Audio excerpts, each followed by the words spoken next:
so what is consciousness? What is consciousness? Well, consciousness is a very difficult thing to define. The consciousness is the ground of being, therefore it is the one and the original.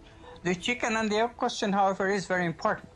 For example, how does this one consciousness become a subject-object split experience? What is consciousness? Where does it come from? What is consciousness? People have been trying to explain consciousness and try to figure out what exactly it is, what it means for us as human beings, why we even have it.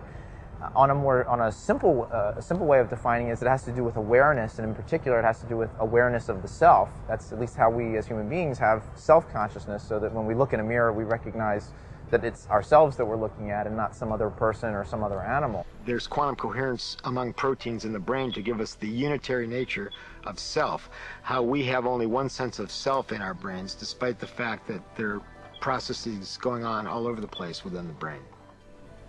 Well, I mean, I'm going to give you an answer that you're not going to be happy with. And I'm not happy with it either. I just don't know what more to say about it at the moment.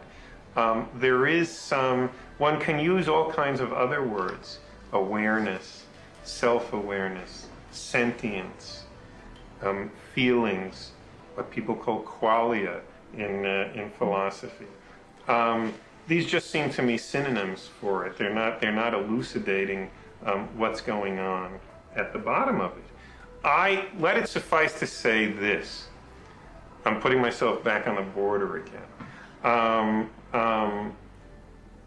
The phenomenon of consciousness seems to me one of the points at which the collision between the scientific worldview and various anti-scientific worldviews are going to be the most acute. And it's exactly for this reason that I think it's an enormously important phenomenon to think about. What is consciousness? Yeah. Well, I define consciousness according to Penrose's view. It's a particular type of self-collapse of the wave function. Now, as you know, things can be in superposition of multiple possible states or locations. That's quantum superposition, and that's the natural state in the quantum world. Now, we don't see that in our classical world. Why not? Well, one explanation is that conscious observation causes collapse. That's the Copenhagen interpretation. Another is that every superposition branches off and forms a new universe, the multiple worlds hypothesis. Another is that interaction of superposition with the environment causes decoherence. And the fourth possibility is that superpositions grow until they meet some kind of natural threshold inherent in nature, which causes them to convert from the quantum superposition state to the classical state. There are several types of these theories which are called objective reduction, an objective threshold for quantum state reduction. One is if the system grows too large, that's the Girardi-Rimini-Weber GRW theory. Another is Roger Penrose's idea that, well, first he starts with a question, what is superposition? And he says it's a separation in fundamental reality at the most basic level. So much like the multiple worlds view, the universe separates and begins to separate, but that these separations, or bubbles, if you will, in reality, at the most basic level, are unstable, and after a while will collapse to one or the other.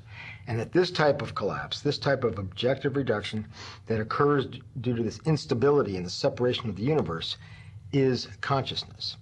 And it can only happen in very special circumstances because you need a system that's isolated from the environment, so it has to be protected, so it doesn't decohere, and it has to be large enough to reach this threshold. The threshold is given by, it's inversely related to the size of the superposition. So something very small, like an electron in superposition, if protected from decoherence, would take 10 million years to reach threshold, and then it would have a very dull, tiny moment of consciousness. Something very large will reach threshold quickly. And in the brain, we think that quantum computations occur which reach threshold roughly at 25 milliseconds. So 40 times a second, we have conscious moments, collapses, these self-collapses, in which the superpositions collapse to the classical world. And it's a process occurring at the most basic fundamental level of the universe, at the Planck scale, basically, connected to the brain by quantum computations occurring in our brains. What is your simple definition of consciousness? What is a simple definition of consciousness?